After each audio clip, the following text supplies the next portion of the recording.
Hello, my name is Debra and I'm a physiotherapist here at Horder Healthcare and also a modified Pilates instructor affiliated with the APPI, the Australian Physiotherapy and Pilates Institute. Today I'm going to talk to you about the Pilates method and the 5 key elements associated with the APPI.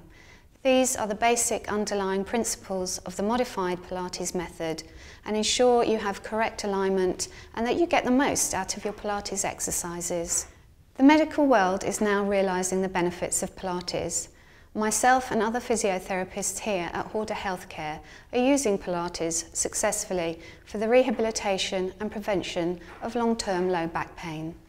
Originally designed for dancers as a form of body conditioning, Pilates is really only suitable for the super fit, flexible and strong, and not really designed for those with low back pain, neck pain or other injuries. Over the past few years, the APPI looked at the original Pilates movements and broke each one down into 4 or 5 levels and renamed them Modified Pilates. Modified Pilates is suitable for everybody, whether you're new to Pilates, are recovering from injury, or just wish to correct your posture. Making use of the latest research, they designed exercises that are more in line with the way our bodies move and are safer and more achievable. The exercises are mat-based and progressive and aim to restore muscle balance, flexibility, correct postural alignment and help to retrain the correct activation of your deep tummy muscles, the back muscles and the pelvic floor muscles, also known as the core stabilising muscles. I'm now going to talk to you about the 5 key elements of modified Pilates associated with the APPI. Kay is very kindly going to help demonstrate the exercises. Many people only use a small amount of their lung capacity and also use the wrong muscles for breathing. Pilates begins by learning the correct breathing pattern. With an improved breathing pattern, more oxygen is delivered to the muscles, which in turn remove more waste products when we breathe out. To understand how to perform the correct breathing pattern, you're going to try the following exercises. Firstly, ensure that your hip and knees are bent and that your feet are hip width apart. Place both your hands on the lower half of your rib cage and gently allow the fingertips to interlink. Take a breath in, feel the rib cage expanding sideways and the back of your rib cage widening on the mat beneath you. Gently allow the fingertips to draw apart from one another. Breathe out and feel the fingertips gently draw together and the rib cage sinking inwards and downwards.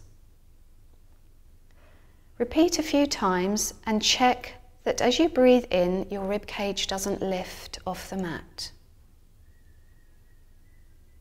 Pilates aims to develop a strong centre of abdominal, low back and pelvic floor muscles. As I mentioned earlier, these are our core stabilising muscles which help to support the spine. They are postural muscles which are designed to offer support to your spine all day long. To practice centering, try the following exercises. Firstly, find your neutral spine position. Making a pelvic diamond with your thumbs and your fingertips. Place your thumbs in your belly button and your fingertips on your pubic bone. Researchers have found that your neutral spine position is more likely to isolate a contraction of your core stabilising muscles. To find your neutral spine position, tilt the pelvic diamond away from you to create an arch in your back. Then tilt the pelvic diamond towards you to flatten your spine. Repeat this movement several times. Your mid position is in between these 2 extremes of movement. As Kay is demonstrating here, tilt the pelvic diamond away from you to create an arch in the small of your back. Then tilt the pelvic diamond towards you to flatten the spine. Repeat this movement several times. Now find your mid-position between these two movements. This is now your neutral spine position. In your neutral spine position, feel your deep abdominal corset by placing your fingertips on the bony points of your pelvic bones. Slide your fingertips in an inch and down an inch. Now imagine your deep abdominal muscles forming a natural corset below the belly button. Take a breath in to prepare, and as you breathe out all the way, and before your next breath in, slowly and gently draw the muscular corset underneath your fingertips. You should feel the muscles under your fingertips gently drawing away. Hold that position, which is your center, for 10 seconds and keep breathing normally. The contraction is very gentle, so don't overdo it. Practice this several times. The other way to set your center is by using your pelvic floor muscles. Your pelvic floor muscles form a muscular sling from your pubic bone at the front to the tailbone at the back and your two sitting bones. Take a breath in, and as you breathe all the way out, I want you to imagine that you're stopping yourself going to the loo, or you're feeling those 4 points drawing up towards each other. Again, you should feel a subtle movement of these muscles underneath your fingertips. Try and hold that contraction for 10 seconds and also continue to breathe. Unfortunately, many of us have developed poor head and neck posture due to modern day living. This can lead to headaches, upper back stiffness, and upper back discomfort. So to help us correct the natural alignment of our head and neck, we're going to try the following exercise. Check your chin is not poking up towards the ceiling. If it is, then place a small folded towel under the head. Lengthen the back of the neck. This will give you the correct alignment of the head and neck placement.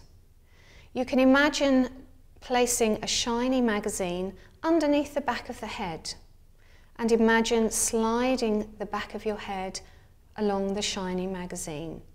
Be very gentle with this exercise, as it's easy to overwork the muscles at the front of your neck. It's okay if you would just like to feel the muscles at the front of your neck to make sure that they're not overworking. If you imagine now this position in an upright position, a good way to lengthen the back of the neck in a sitting or standing position is to imagine your head is a helium balloon and floating up towards the ceiling. And this again will give you a sense of lengthening at the back of the neck. Stability around the shoulder blades is crucial for neck and arm movement. So get a sense of where our stabilising muscles are around the shoulders. We are now going to try the following exercise. It's okay if you'd like to float your arms up to above shoulder height. Place your hands, palms facing each other. And what I want you to do is imagine that you're holding onto a helium balloon. As you breathe in, feel the balloon floating away from you as you try to hold onto that balloon. As you breathe out, still holding onto the balloon, drop your shoulder blades back down onto the mat. Let's repeat that a couple of times. So as you breathe in, feel the shoulder blades lift and separate off the mat. And then as you breathe out, feel the shoulder blades relaxing back down onto the mat. Be careful not to squeeze the shoulder blades together.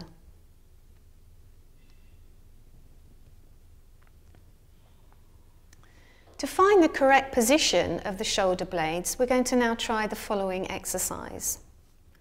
Take a breath in for me, Kay, and feel your shoulders lifting towards your ears. As you breathe out, glide the shoulder blades down, keeping your arms and your hands in contact with the mat.